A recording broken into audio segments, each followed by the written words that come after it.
You ask Tiger to solve.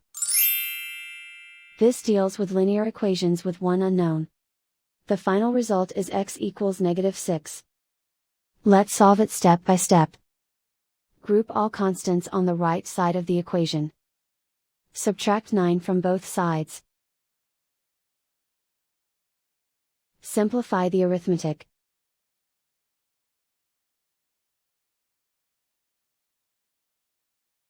Isolate the x. Divide both sides by 5. Simplify the fraction.